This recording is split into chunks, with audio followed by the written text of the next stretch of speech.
प्रतीक बब्बर ने अपनी शादी में नहीं बुलाया राज बब्बर को, सौतेले भाई ने किया खुलासा।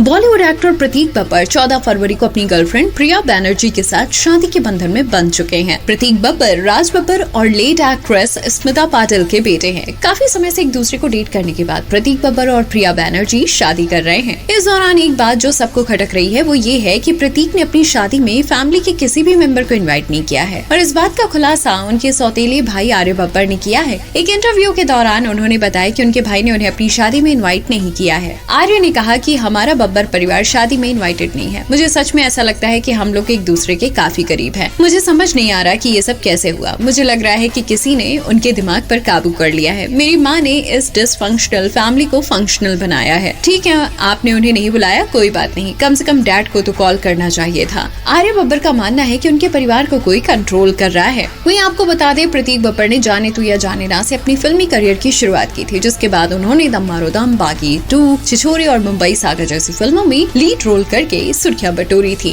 प्रतीक बब्बर दिग्गज एक्टर राज बब्बर और लेट एक्ट्रेस स्मिता पाटिल के बेटे हैं। चाइल्ड बर्थ के दौरान कुछ कॉम्प्लिकेशंस होने की वजह से उनकी डेथ हो गई थी। उनकी डेथ के बाद प्रतीक के पालन पोषण की जिम्मेदारी उनके नाना नानी ने उठाई थी। वहीं प्रतीक बब्बर की ये दूसरी शादी है। उन्होंने पहले लॉन्ग टाइम पार्टनर सानिया सागर से शादी की थी और शादी के 1 साल बाद ही दोनों अलग हो गए थे।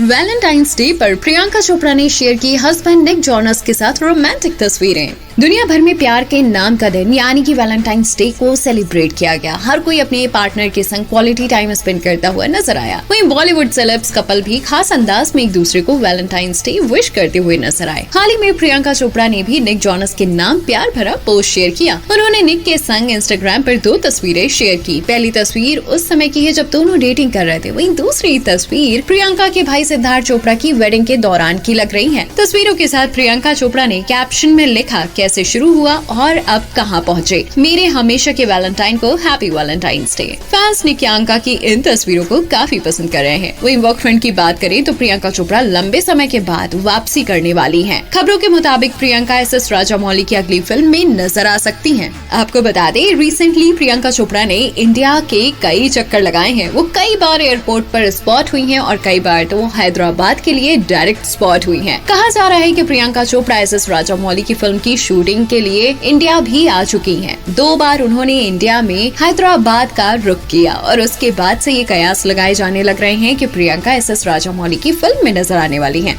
अगर ऐसा होता है तो इंडियन फैंस का इंतजार खत्म होने वाला है प्रियंका चोपड़ा को बॉलीवुड में पर्दे पर देखने के लिए। वैसे आपको बता दें, हाल ही में प्रियंका अपने भाई सिद्धार्थ की शादी के दौरान स्पॉट हुई, जिसमें प्रियंका चोपड़ा के इन-लॉज भी शामिल हुए। उनके सास ससुर और निक जॉनस भी शादी का हिस्सा बने थे और उनकी कई सारी फोटो सोशल मीडिया पर वायरल हुई थी।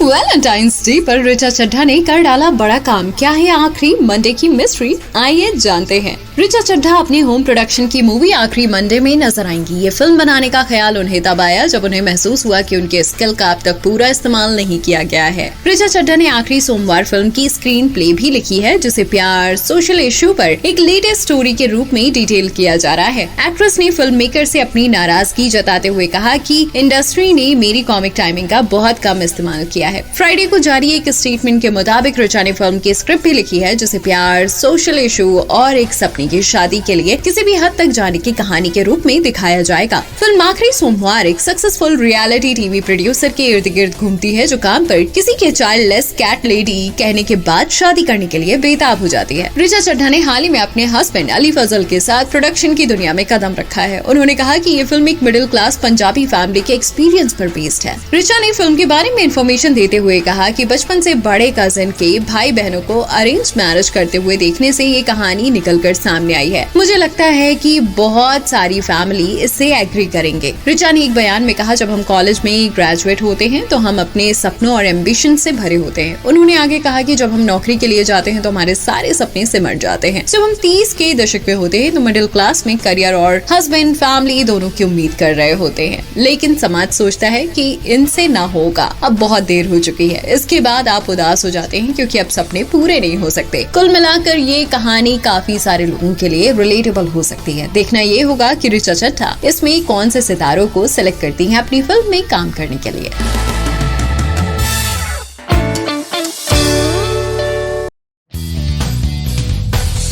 सिंगर कैलाश खेर ने राइटिंग की दुनिया में रखा कदम। किताब तेरी दीवानी में उनके फेवरेट 50 गानों का कलेक्शन। फेमस गायक कैलाश खेर ने गाने के बाद अब साहित्य की दुनिया में भी कदम रख लिया है। सिंगर ने तेरी दीवानी शब्दों के पार नाम से एक बुक लिखी है। कुछ दिन पहले नई दिल्ली के भारत मंडपम में आयोजित वर्ल्ड बुक फेस्टिवल में कैलाश खेर ने किताब में शामिल 50 गानों के बारे में बात की। प्रोग्राम के दौरान उन्होंने अपने फैंस और ऑडियंस के लिए तेरी दीवानी में शामिल कुछ गानों को भी सुनाया। गानों और किस्सों को सुनकर ऑडियंस ने तालियों के साथ सिंगर का हौसला बढ़ाया। तेरी दीवानी बुक में सिंगर ने 50 गीत शामिल किए हैं। साथ ही हर पन्ने पर गाने के साथ उनकी कहानी की फोटो को भी शामिल किया गया है। सीनियर जर्नलिस्ट पंकज भार्गव से बातचीत में उन्होंने अपनी नई बुक के बारे में इन्फॉर्मेशन देते हुए कहा कि अक्सर लोग पूछते थे कि आपने इतने सुंदर गाने लिखे हैं, इसके पीछे की क्या कहानी रही। ये किताब पेंगुइन रैंडम हाउस के इंडियन लैंग्वेज के इम्प्रिंट पेंगुइन स्वदेश से प्रकाशित हुई है। ये बुक बताती है कि लिखने का प्रोसेस एक